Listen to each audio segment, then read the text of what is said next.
सुन वड्डा आखे सब कोए के वड वड्डा डीठा हो। ਗੁਰੂ ਨਾਨਕ ਦੇਵ ਜੀ ਦੇ ਇਤਿਹਾਸਿਕ ਸਥਾਨਾਂ ਦੇ ਦਰਸ਼ਨ ਕਰਦੇ ਹੋਏ ਹੁਣ ਅਸੀਂ ਆ ਪੁੱਜੇ ਹੈਗੇ ਕੈਸੇ ਸਥਾਨ ਤੇ, ਜਿਹੜਾ ਕਿ ਦਿੱਲੀ ਤੋਂ 326 ਕਿਲੋਮੀਟਰ ਦੂਰ, ਜਿੱਥੇ ਪੁੱਜਣ ਵਾਸਤੇ ਘੱਟ ਤੋਂ ਘੱਟ 6 ਤੋਂ 6.5 ਘੰਟੇ ਦਾ ਸਮੇਂ ਲੱਗਦਾ ਹੈ। ਇਹ ਉਹ ਇਤਿਹਾਸਿਕ ਸਥਾਨ ਹੈ ਗੁਰਦੁਆਰਾ ਨਾਨਕਸਰ ਤਖਤੂਪੁਰਾ ਵਿੱਚ, ਜਿਹੜਾ ਮੋਗਾ ਜ਼ਿਲ੍ਹੇ 'ਚ ਆਉਂਦਾ ਹੈ, ਜਿੱਥੇ ਤਿੰਨ ਪਾਤਸ਼ਾਹੀਆਂ ਦੀ ਚਰਨ ਛੋਹ ਪ੍ਰਾਪਤ ਹੈ। ਸਭ ਤੋਂ ਪਹਿਲੇ ਸਾਹਿਬ ਸ਼੍ਰੀ ਗੁਰੂ ਨਾਨਕ ਦੇਵ ਜੀ ਆਪਣੀ ਉਦਾਸੀਆਂ ਵੇਲੇ ਇੱਥੇ ਆਏ ਸੀਗੇ। ਉਸ ਤੋਂ ਬਾਅਦ ਛੇਵੇਂ ਪਾਤਸ਼ਾਹ ਸਾਹਿਬ ਸ਼੍ਰੀ ਗੁਰੂ ਹਰਗੋਬਿੰਦ ਸਾਹਿਬ, ਉਪਰੰਤ 10ਵੇਂ ਪਾਤਸ਼ਾਹ ਕਲਗੀਆਂ ਵਾਲੇ ਸਾਹਿਬ ਸ਼੍ਰੀ ਗੁਰੂ ਗੋਬਿੰਦ ਸਿੰਘ ਜੀ ਮਹਾਰਾਜ। ਅਲੱਗ-ਅਲੱਗ ਸਮੇਂ ਤੇ ਤਿੰਨੋਂ ਪਾਤਸ਼ਾਹੀਆਂ ਇਸ ਸਥਾਨ ਤੇ ਆਈਆਂ। ਇਹ ਉਹ ਇਤਿਹਾਸਿਕ ਸਥਾਨ ਹੈ ਜਿੱਥੇ ਤਿੰਨ ਪਾਤਸ਼ਾਹੀਆਂ ਦਾ ਇਤਿਹਾਸ ਜੁੜਿਆ ਹੋਇਆ ਹੈ। ਆਓ ਅੰਦਰ ਚੱਲ ਕੇ ਆਪ ਜੀ ਨੂੰ ਸਾਰੇ ਸਥਾਨਾਂ ਦੇ ਦਰਸ਼ਨ ਕਰਾਣੇ ਆ। ਇੱਥੇ ਤਿੰਨ ਨਿਸ਼ਾਨ ਸਾਹਿਬ ਨੇ ਤੇ ਤਿੰਨ ਗੁਰਦੁਆਰਾ ਸਾਹਿਬ ਬਣੇ ਨੇ। ਆਓ ਸਾਡੇ ਨਾਲ ਆਪ ਜੀ ਵੀ ਗੁਰਦੁਆਰਾ ਸਾਹਿਬ ਦੇ ਦਰਸ਼ਨ ਕਰੋ।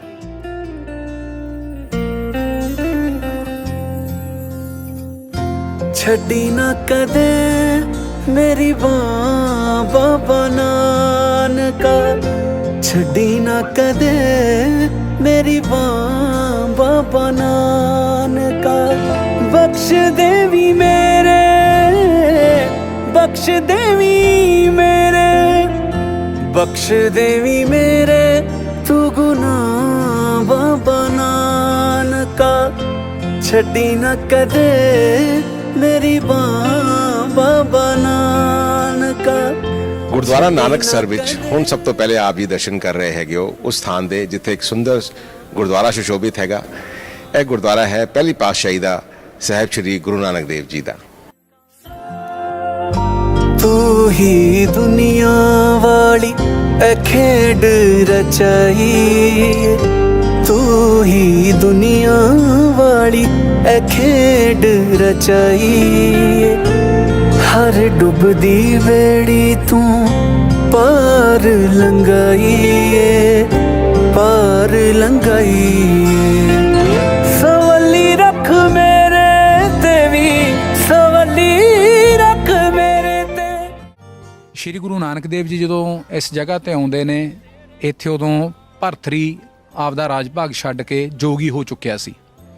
ਇੱਥੇ ਪੁਰਾਣੀ ਇੱਕ ਝਿੜੀ ਆ, ਝਿੜੀ 'ਚ ਉਹਨਾਂ ਦੇ ਆਸਣ ਸੀ। ਉਹਨੂੰ ਪੁਰਾਣੀ ਤਲਾਈ ਵੀ ਕਹਿ ਦਿੰਦੇ ਆ। ਜਿਵੇਂ ਆਪਾਂ ਤਲਾਅ ਕਹਿੰਦੇ, ਹੁਣ ਆਪਾਂ ਤਲਾਅ ਦੇ ਕਿਨਾਰੇ ਬੈਠੇ ਆ।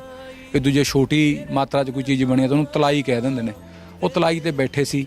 ਆਪਾਂ ਉਦੋਂ ਦੇ ਸਿੱਧ ਕਹਿ ਲਈਏ ਵੀ ਆਪਦੇ ਆਪ ਨੂੰ ਉਦੋਂ ਦੇ ਸਿੱਧ ਪੀਰ ਕਹਾਉਂਦੇ ਸੀ, ਚੰਗੇ ਪੁਰਸ਼ ਕਹਾਉਂਦੇ ਸੀ। ਉਹ ਉੱਥੇ ਆ ਜਾ ਕੇ ਝਿੜੀ 'ਚ 20 ਸਾਲਾਂ ਬਾਅਦ BC ਲਾਉਂਦੇ ਸੀ ਵੀ 20 ਸਾਲਾਂ ਬਾਅਦ ਸਾਰੇ ਇਲਾਕੇ ਨੂੰ ਇਕੱਠਾ ਕਰੋ ਜੀ, ਅਤੇ 20 ਸਾਲਾਂ ਬਾਅਦ ਇੱਥੇ ਮੇਲਾ ਲਾਓ। ਉੱਥੇ ਜਿਹੜਾ ਕੁਛ ਮਰਜ਼ੀ ਕਰੋ, ਦਾਰੂਆਂ ਕੱਢੋ, ਚਿਲਮਾਂ ਪੀਓ, ਕੁਛ ਕਰੋ। ਉਹ ਸਿਆਣੇ ਪੁਰਖਾਂ ਨੇ ਸੋਚਿਆ ਵੀ ਸਦੀ 'ਚ 5 ਮੇਲੇ ਆਉਂਦੇ ਆ, BC ਕਹਿ ਕੇ ਮੇਲਾ ਲਾਉਂਦੇ ਆ। ਜੇ 5 ਮੇਲਿਆਂ 'ਚ ਜਨਰੇਸ਼ਨ 20 ਸਾਲਾਂ ਬਾਅਦ ਤਿਆਰ ਹੁੰਦੀ ਆ, ਜੇ ਉਹ ਨਸ਼ੇੜੀ ਬਣ ਕੇ ਮਰ ਗਈ ਤਾਂ ਸਾਡੇ ਪਿੰਡ ਦੀ ਜਾਂ ਸਾਡੇ ਇਲਾਕੇ ਦੀ ਗਰੋਥ ਕੀ ਆ?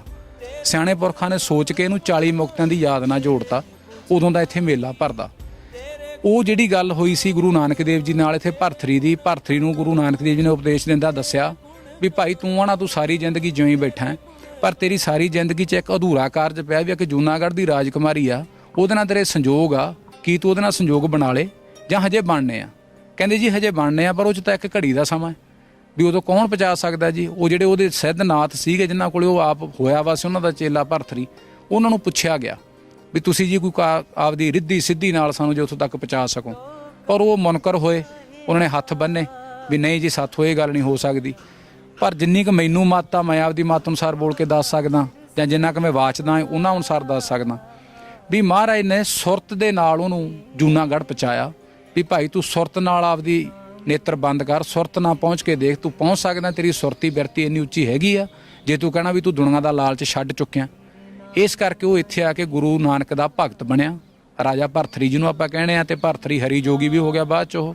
ਵੈਸੇ ਵਿਦਵਾਨ ਬੰਦੇ ਕਹਿੰਦੇ ਆ ਵੀ ਭਰਥਰੀ ਦੇ 3 ਨਾਂ ਏ, ਭਰਥਰ ਹਰੀ, ਭਰਥਰੀ ਤੇ ਜੋਗੀ ਭਰਥਰੀ, ਵੀ ਇਹਨਾਂ ਦਾ ਤਿੰਨਾਂ ਦਾ ਵੱਖੋ ਵੱਖਰਾ ਇਤਿਹਾਸ ਹੈ।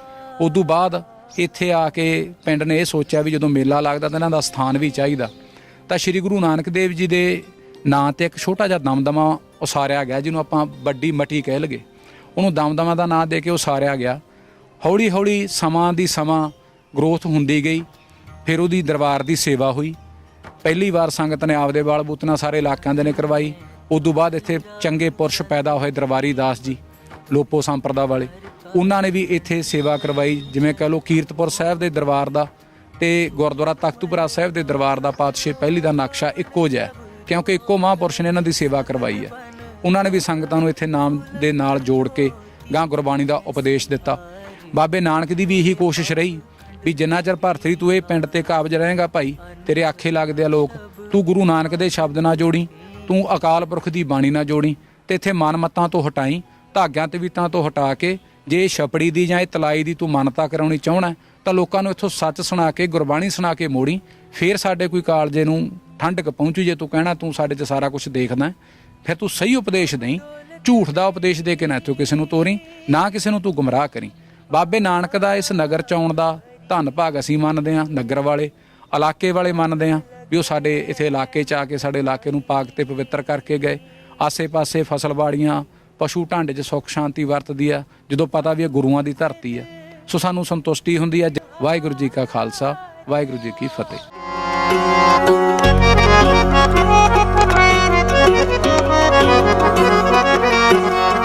ਜਪ ਗੋਬਿੰਦ ਆਪ ਜੀ ਜਿਸ ਗੁਰਦੁਆਰਾ ਸਾਹਿਬ ਦੇ ਹੁਣ ਦਰਸ਼ਨ ਕਰ ਰਹੇ ਹੈਗੇ ਉਹ ਨਾਨਕਸਰ ਵਿੱਚ, ਇਹ ਹੈਗਾ ਗੁਰਦੁਆਰਾ 6ਵੀਂ ਪਾਤਸ਼ਾਹੀ ਦਾ, ਗੁਰੂ ਹਰਗੋਬਿੰਦ ਸਾਹਿਬ ਜੀ ਦੀ ਯਾਦ ਵਿੱਚ ਬਣਾਇਆ ਹੋਇਆ। ਸਿਮਰ ਤੂੰ ਜੀਵੈ ਫਿਰ ਨਾ ਖਾਈ ਮਹਾਕਾਲ,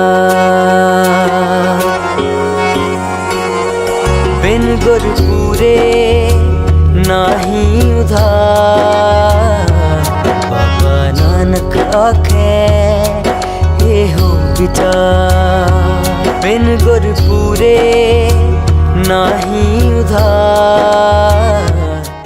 ਸਨ 1634 ਦਸੰਬਰ ਮੇਰਾਜ ਦਾ ਯੁੱਧ ਕਰਨ ਤੋਂ ਉਪਰੰਤ ਮਹਾਰਾਜ ਇਸ ਸਥਾਨ ਤੇ ਆਏ ਸੀ। ਇੱਥੇ ਇੱਕ ਕਿਸਾਨ ਹੁੰਦੇ ਸੀ ਭਾਈ ਜਾਕੋ ਜੀ, ਉਹਨਾਂ ਦੇ ਆਖਣ ਤੇ ਮਹਾਰਾਜ ਇੱਥੇ ਰੁਕੇ ਤੇ ਉਹਨਾਂ ਨੇ ਮਹਾਰਾਜ ਜੀ ਦਾ ਸਵਾਗਤ ਕੀਤਾ। ਜਿਸ ਸਥਾਨ ਤੇ ਗੁਰਦੁਆਰਾ ਸਾਹਿਬ ਬਣਿਆ ਹੈ, ਤੁਸੀਂ ਉੱਤੇ ਸਾਫ਼ 6ਵੀਂ ਪਾਤਸ਼ਾਹੀ ਦੀ ਫੋਟੋ ਇੱਥੇ ਲੱਗੀ ਵੀ ਦੇਖ ਸਕਦੇ ਹੋ।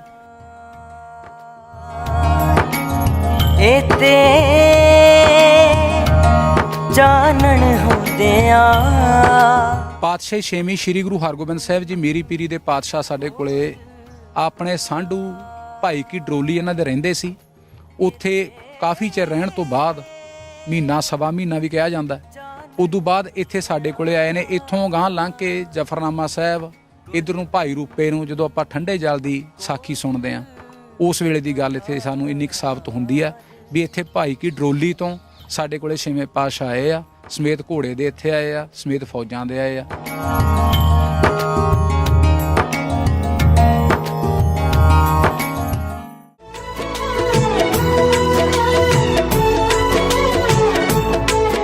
ਸਥਾਨ ਦੇ ਅਸੀਂ ਹੁਣ ਦਰਸ਼ਨ ਕਰ ਰਹੇ ਹੈਗੇ ਆ, ਇਹਦਾ ਨਾਂ ਹੈਗਾ ਗੁਰਦੁਆਰਾ ਦਮਦਮਾ ਸਾਹਿਬ। ਸਰੋਵਰ ਦੇ ਇੱਕ ਕੰਢੇ ਤੇ ਸਥਿਤ ਇਹ ਗੁਰਦੁਆਰਾ ਸਾਹਿਬ ਦਾ ਆਰਕੀਟੈਕਚਰ ਬਿਲਕੁਲ ਡਿਫਰੈਂਟ ਹੈ। ਇਹ ਸਥਾਨ ਸਾਹਿਬ ਸ਼੍ਰੀ ਗੁਰੂ ਗੋਬਿੰਦ ਸਿੰਘ ਜੀ ਮਹਾਰਾਜ ਜੀ ਦੇ ਯਾਦ ਤੇ ਬਣਿਆ ਹੋਇਆ ਹੈ। ਇਤਿਹਾਸਕਾਰ ਆਖਦੇ ਨੇ ਮਹਾਰਾਜ ਅਨੰਦਪੁਰ ਸਾਹਿਬ ਦਾ ਕਿਲਾ ਛੱਡ ਕੇ ਚਮਕੌਰ ਹੁੰਦੇ ਹੋਏ ਇਸ ਸਥਾਨ ਤੇ ਆਏ ਸੀ, ਇੱਥੇ ਉਹਨਾਂ ਨੇ ਦਮ ਲਿਆ, ਇਸ ਕਰਕੇ ਇਸ ਸਥਾਨ ਦਾ ਨਾਂ ਦਮਦਮਾ ਸਾਹਿਬ ਵੀ ਹੈ।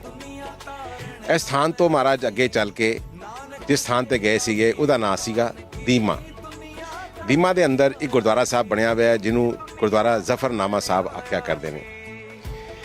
ਸੱਚੇ ਪਿਤਾ ਸਾਹਿਬ ਸ਼੍ਰੀ ਗੁਰੂ ਗੋਬਿੰਦ ਸਿੰਘ ਜੀ ਮਹਾਰਾਜ ਨੇ ਉਸ ਸਥਾਨ ਤੇ ਜਾ ਕੇ ਜ਼ਫਰਨਾਮਾ ਲਿਖਿਆ, ਉੱਥੇ ਉਹ 14 ਦਿਨ ਰਹੇ।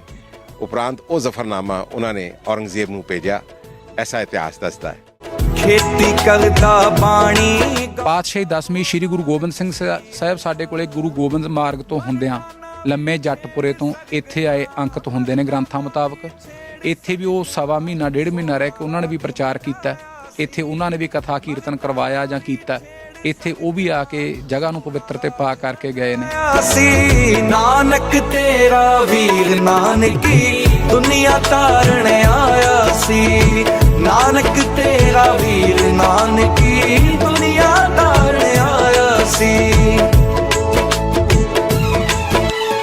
ਤਖਤੂਪੁਰਾ ਨਾਨਕਸਰ ਦੇ ਵਿੱਚ ਤਿੰਨ ਗੁਰਦੁਆਰਾ ਸਾਹਿਬ ਦੇ ਜਿਹੜੇ ਕਿ ਇਤਿਹਾਸਿਕ ਗੁਰਦੁਆਰੇ ਸੀਗੇ ਤਿੰਨ ਪਾਤਸ਼ਾਹੀਆਂ ਦੇ, ਉਹਨਾਂ ਦੇ ਦਰਸ਼ਨ ਕਰਨ ਤੋਂ ਉਪਰੰਤ ਹੁਣ ਤਿਆਰੀ ਹੈ ਚਾਲੇ ਪਾਉਣ ਦੀ ਇੱਕ ਹੋਰ ਨਵੇਂ ਇਤਿਹਾਸਿਕ ਸਥਾਨ ਤੇ ਜਾਣ ਵਾਸਤੇ। ਅਗਲੇ ਐਪੀਸੋਡ ਵਿੱਚ ਅਸੀਂ ਤੁਹਾਨੂੰ ਫਿਰ ਮਿਲਾਂਗੇ ਇੱਕ ਹੋਰ ਇਤਿਹਾਸਿਕ ਗੁਰਦੁਆਰਾ ਸਾਹਿਬ ਦੇ ਨਾਲ। ਤਦ ਤੱਕ ਹਮੇਸ਼ਾ ਦੀ ਤਰ੍ਹਾਂ ਸਾਡੇ ਨਾਲ ਬਣੇ ਰਹੋ, ਸਾਨੂੰ ਪਿਆਰ ਦਿੰਦੇ ਰਹੋ ਤੇ ਵੇਖਦੇ ਰਹੋ ਟਰਬਨ ਟਰੈਵਲਰ ਦੀ ਸਪਿਰਿਚੁਅਲ ਜਰਨੀ।